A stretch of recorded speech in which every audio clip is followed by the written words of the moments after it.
পাট মন্ত্রণালয়ের সাথে মিলে আমরা বেশ বড় পরিমাণের পাটের ব্যাগ প্রস্তুত করব।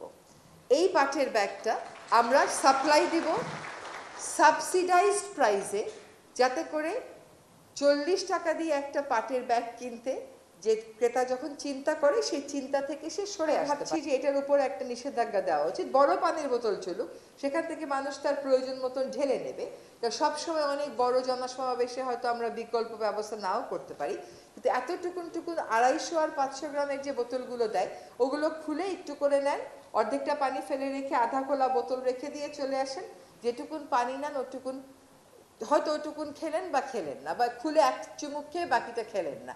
এটা কিন্তু পানিরও বিশাল অপচয় হয়, এবং পানিরই অন্য একটা নাম হচ্ছে জীবন। এবং এখন বলে যে আমাদের মানুষের গায়ে, রক্তে, মায়ের দুধে, প্লাসেন্টাতে, ব্রেইনে মাইক্রোপ্লাস্টিকের উপস্থিতি পাওয়া গেছে।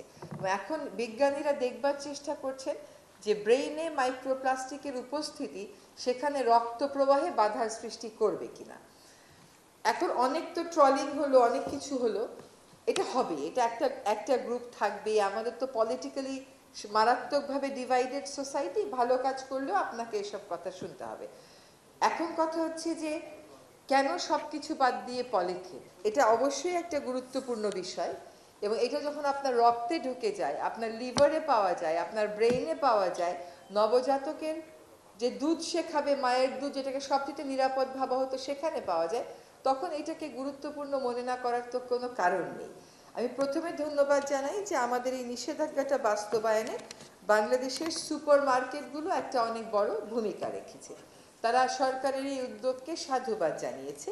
আমি আশা করি যে তাদের পাশাপাশি প্রাণ কোম্পানির মতন কোম্পানিগুলো শুধুমাত্র এরকম প্রোগ্রাম স্পন্সর করেই তাদের দায়িত্ব সীমাবদ্ধ রাখবে না।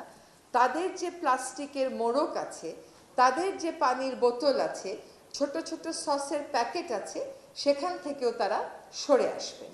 তার কারণ হচ্ছে এতটুকুন সসের স্যাশে যখন দেয়া হয়, আপনি ওটাকে ফেলে দিয়ে রেখে খেয়ে ফেলে চলে যান, এইটা কিন্তু আমার ওয়েস্টের ম্যানেজমেন্টের বার্ডেন বাড়িয়ে তুলছে। তার বিপরীতে যদি আপনি বড় প্লাস্টিক সসের বোতলে টেবিলে সার্ভ করেন, আমরা যখন ছোটবেলা চাইনিজে যেতাম তাই তো আমাদেরকে দিত, বা একটা বাটিতে ঢেলে দিত, তাইলে কিন্তু আমার এই ছোট ছোট স্যাশেগুলোর আর প্রয়োজন পড়ে না। ছোট ছোট প্যাকেটে টমেটো সস, চিলি সসের আসলেই কোনো প্রয়োজন নাই। এবার আমাকে বলেন, একটা প্লাস্টিকের স্ট্র দিয়ে কোক খান, নিজেকে খুব স্টাইলিশ মনে হয়, তাই তো? এটা একটা স্টাইল। প্লাস্টিকের স্ট্র 100 বছরে